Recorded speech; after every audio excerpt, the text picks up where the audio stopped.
কথা বলবো। ট্রাম্পের কথা বললে সাথে অবশ্যই ইরান আসবে।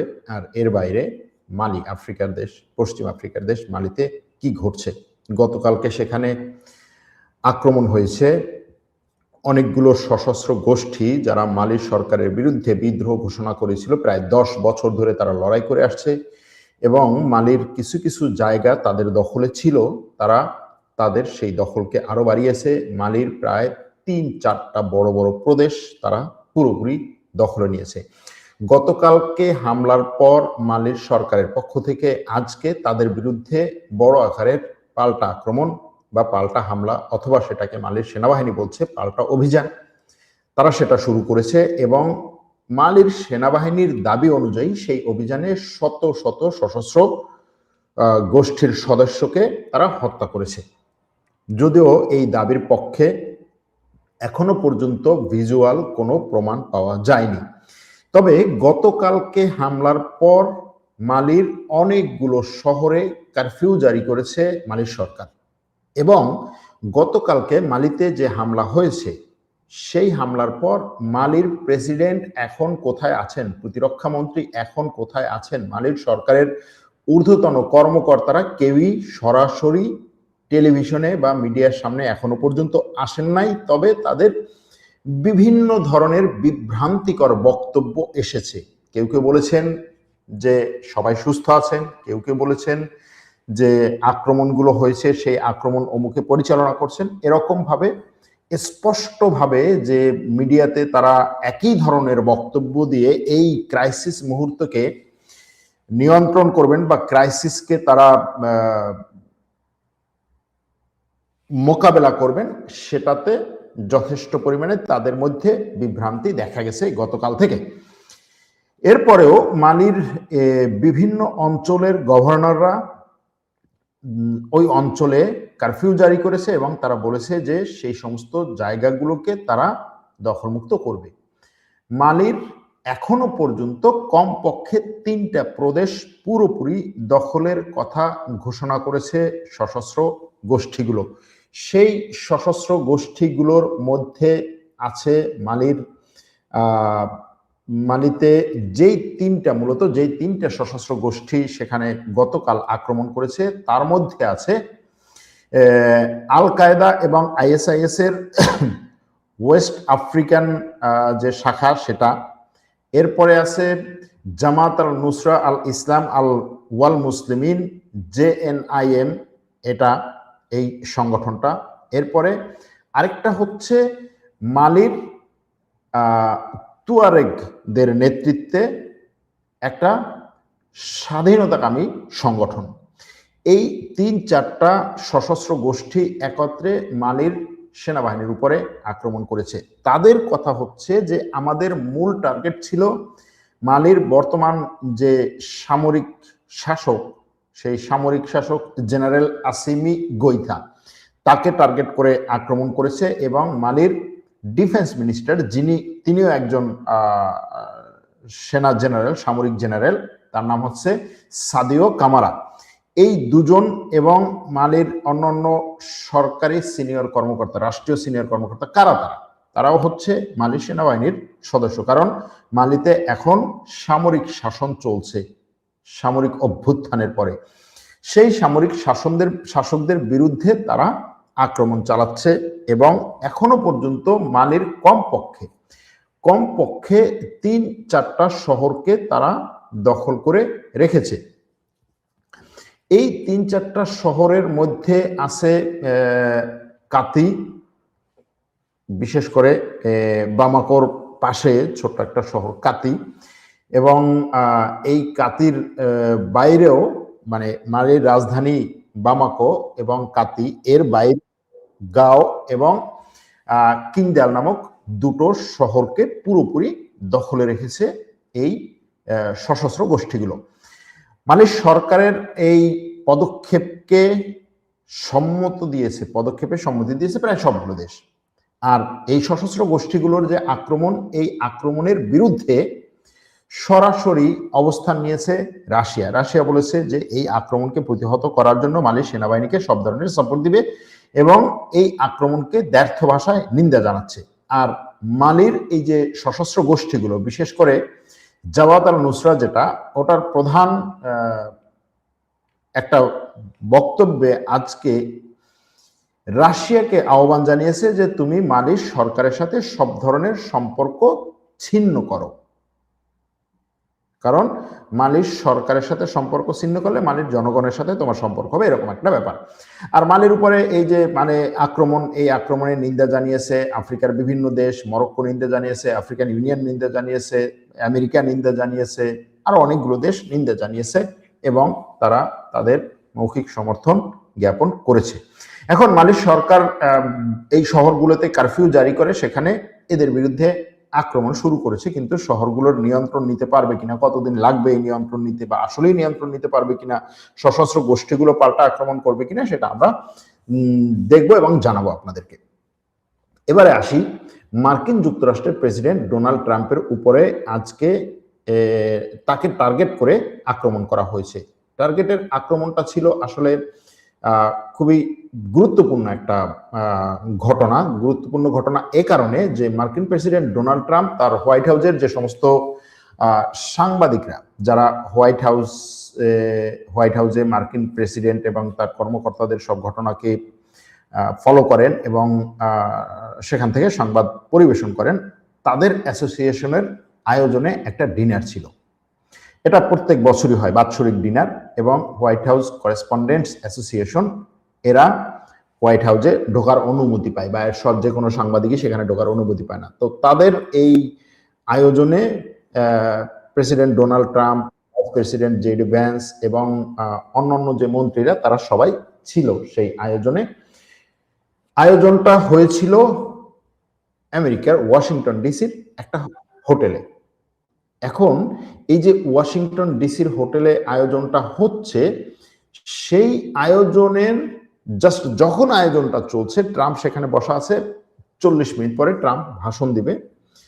ঠিক সেই সময়ে সেই হলের বাইরের যে হচ্ছে সিকিউরিটি গেট, সেখানে একজন ব্যক্তি দৌড়ে এসে সেখানে থাকা নিরাপত্তা কর্মীদের উপরে আক্রমণ করে হলের মধ্যে ঢোকার চেষ্টা করে, কিন্তু ঢুকতে পারে না। নিরাপত্তা কর্মীরা তাকে ঠেকিয়ে দেয়। কিন্তু সেই মুহূর্তে মোটামুটি পুরো হল জুড়ে একটা হুলস্থুল কাণ্ড ঘটে যায়। সবাই যে যেভাবে পারে সেখানে টেবিলের নিচে গিয়ে নিজেদের রক্ষা করার চেষ্টা করে। দৌড়ে এসে হলের মধ্য থেকে প্রথমে সেখানকার সিক্রেট সার্ভিস তারা প্রথমে সরিয়ে নেয় মার্কিন ভাইস প্রেসিডেন্ট জেডি ভ্যান্সকে। প্রথমে তাকে সরিয়ে নেয়, যেটা হওয়া উচিত যে প্রথমে সেখান থেকে নিরাপদে সরিয়ে নেবে প্রেসিডেন্টকে, কিন্তু তারা ভাইস প্রেসিডেন্টকে আগে সরিয়ে নেয়। প্রেসিডেন্ট মোটামুটি এরকম তাকিয়ে থাকে যে কি অবস্থা, আমাকে কেন নিচ্ছেন, এরকম মনে হয় একটা অবস্থা ছিল। তারপরে প্রেসিডেন্টকে সরিয়ে নেয়। তো এই দুজনকে সরিয়ে নেওয়ার পরে সেখানে অন্য যে মন্ত্রীরা ছিল তারাও মোটামুটি একটু ভ্যাবাচাকা খেয়ে দাঁড়িয়ে যায় যে এরকম একটা নিরাপত্তা শঙ্কার মধ্যে যখন এই হল আছে, তখন আমাদের অবস্থা কি? প্রেসিডেন্ট ভাইস প্রেসিডেন্টকে তো সরিয়ে নেওয়া হলো, আমাদের কি অবস্থা হবে? যাই হোক, পরবর্তীতে তাদেরকেও সরিয়ে নেওয়া হয়। এখন তাদের উপরে হামলা হয়নি, ওই হলের মধ্যে কোনো হামলা হয়নি, হলের বাইরে হামলাটা হয়েছে। কিন্তু হামলার টার্গেট কে ছিল?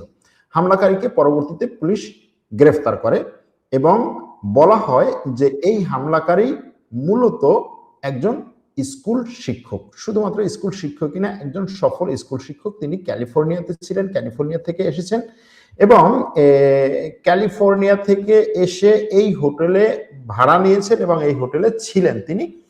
তার এই হোটেলে রুম ভাড়া নেওয়া এবং এই হোটেলে থাকা নিয়ে আমেরিকার যে কি বলে, আমেরিকার নিরাপত্তা সংস্থা এখন এটা নিয়ে খোঁজ খবর নিচ্ছে যে আসলে কেন তিনি হোটেলে ভাড়া ছিলেন, কিভাবে ছিলেন, হোটেলের মধ্যে অন্য কোনো বস্তু ছিল কিনা। যেমন সে যখন এখানে আক্রমণটা করে, তার সেই আক্রমণের সময় তার হাতে 3টা অস্ত্র ছিল, একটা হচ্ছে রাইফেল, শটগান এবং একটা ছুরি ছিল, এটা বলা হচ্ছে। এখন তার এই রাইফেল, শটগান এবং ছুরি নিয়ে সে যে আক্রমণগুলো করতে চেয়েছে বা সে যেই আক্রমণে গিয়েছে, সেই আক্রমণটাতে এই আক্রমণটা কি আসলে একটা নাটক নাকি হচ্ছে সিরিয়াস আক্রমণ, এই প্রশ্ন এখন সামনে আসছে।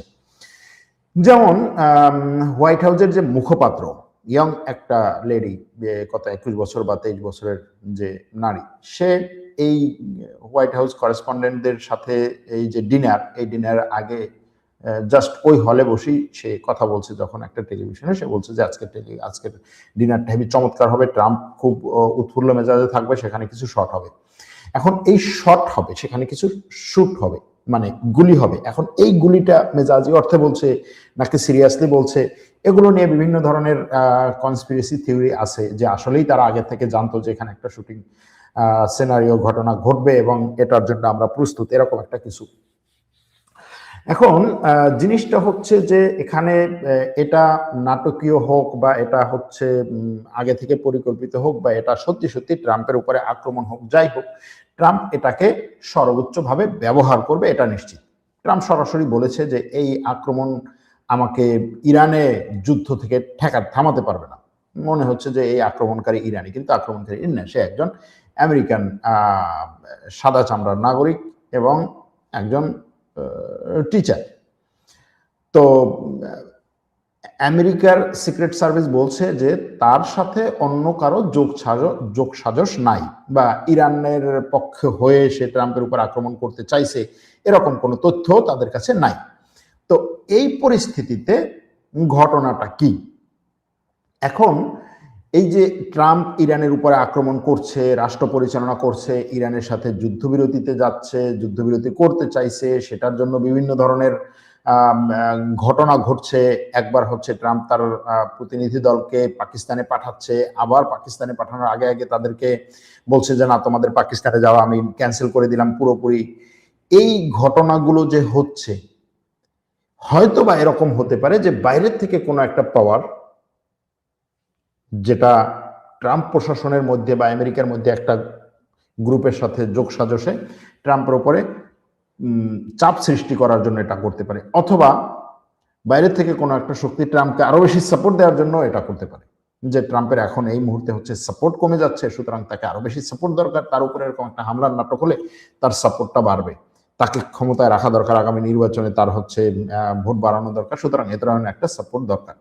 কারণ ট্রাম্প গত 2 বছর আগে ক্ষমতায় বসার পর এখনো পর্যন্ত তার উপরে প্রায় সরাসরি 2টো হামলা, আক্রমণ। একটা আক্রমণে তো সে নির্বাচনের সময়ের আক্রমণ, নির্বাচনের ক্ষমতায় আসার আগে না, এই আগে।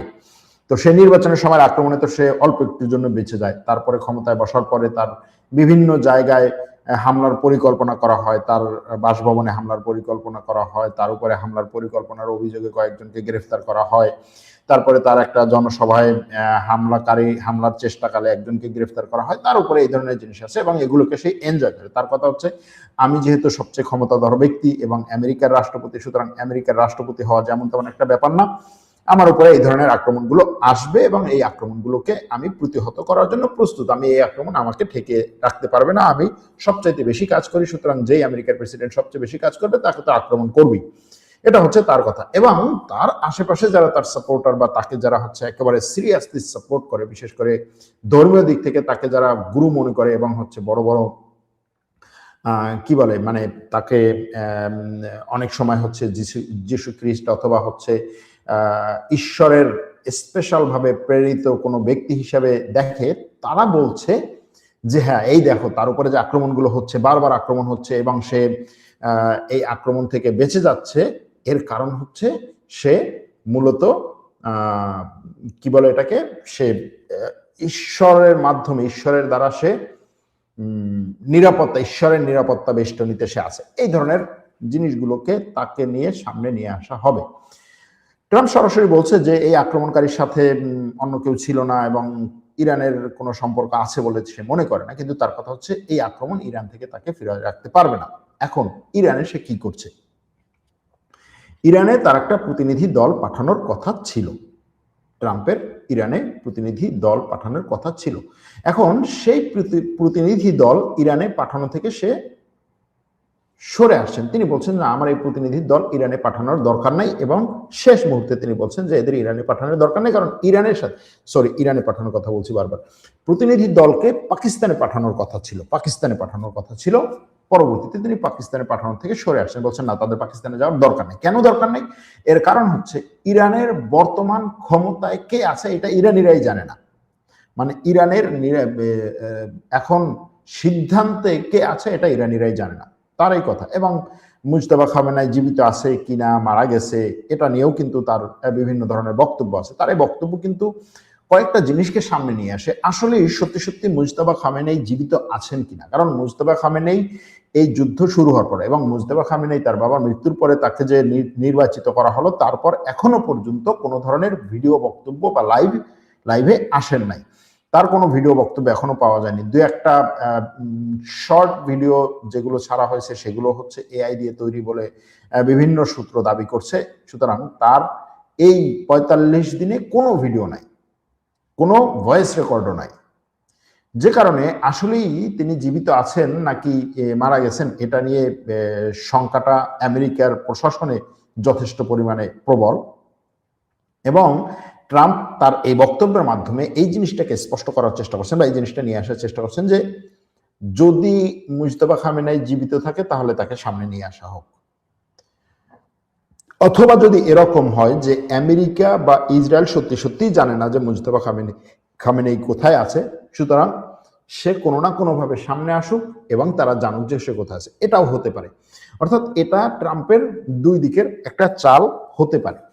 কিন্তু বাস্তবতা যদি এটা হয় যে আসলেই ইরানের সর্বোচ্চ ধর্মীয় নেতা জীবিত আছে কিনা এটা নিয়ে ইরানের মধ্যেও সংশয়, এবং যারা এই ইরানের সাথে আমেরিকার মধ্যস্থতা করার বিষয়ে আলোচনা চালাচ্ছে তারাও আসলে আমেরিকাকে এমন একটা বার্তা বা এমন একটা এক্সপ্রেশন দিচ্ছে যে হ্যাঁ, একজন হচ্ছে এক কথা বলছে, অন্যজন অন্য কথা বলছে, বা তারা হচ্ছে একটা ফাইনাল সিদ্ধান্তে আসতে পারছে না।